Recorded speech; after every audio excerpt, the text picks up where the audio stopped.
देश भर में जो युवा साथी जो कर रहे हैं उसका असर ये है, पिछले 2-3 महीनों में आप देश में लोकतंत्र की ताकत को देख रहे हैं। इसी बिहार में पिछले 3-4 वर्षों में जितनी बार कोई प्रदर्शन करने आया हो, चाहे समाज का कोई भी वर्ग हो, सब पर लाठी चली है।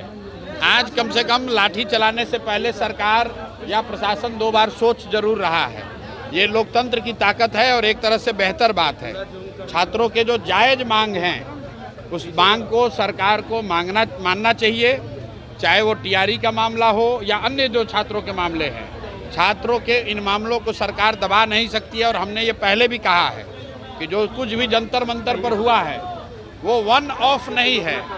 जो यहाँ पर शिक्षा व्यवस्था पूरे देश में शिक्षा का जो प्राइवेटाइजेशन हुआ है, कोचिंग संस्थाओं के जरिए व्यवसायीकरण हुआ है, उसके माध्यम से जो पेपर लीक हो रहा है और जो बड़े पैमाने पर बेरोजगारी है, इन तीनों 4 चीज़ों को अगर आप जोड़ेंगे तो युवाओं में एक बहुत बड़ा वर्ग है जो आज की व्यवस्था से खुश नहीं है।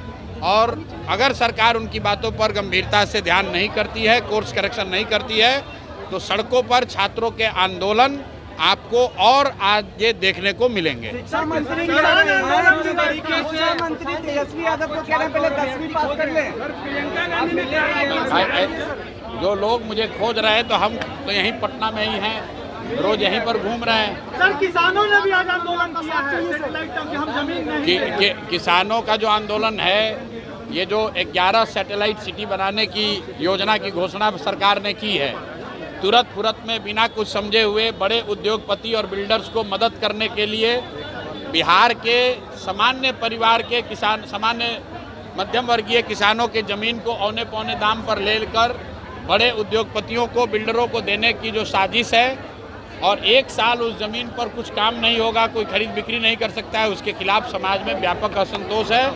और ये हम जब ये सरकार कानून लेकर आई थी उस दिन से हम लोग कह रहे हैं कि ये बिहार में संभव ही नहीं है, सरकार इसको नहीं कर पाएगी, समाज में इससे असंतोष बढ़ेगा और बड़े पैमाने पर इस पर आंदोलन होगा। सरकार के लिए संभव नहीं है कि हजारों एकड़ ज़मीन अक्रॉस बिहार 11 बड़े शहरों के इर्द गिर्द इतनी महंगी ज़मीन, आपके पास सैलरी देने का पैसा नहीं, आप इतना ज़मीन एक्वायर कैसे करेंगे? और एक्वायर करेंगे तो किसानों को, भूमि धारकों को उनका मुआवजा मिलना चाहिए।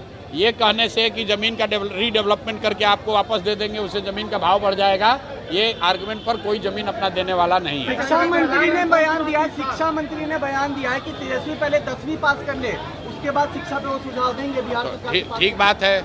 तो अगर तेजस्वी यादव को 10वीं पास देने का सुझाव मिथिलेश तिवारी जी दिए हैं तो हमको लगता है कि अगले कैबिनेट की बैठक में अपने मुख्यमंत्री सम्राट चौधरी को भी ये सुझाव देंगे कि तेजस्वी के साथ साथ सम्राट चौधरी भी अगली बार 10वीं का एग्ज़ाम दे दें।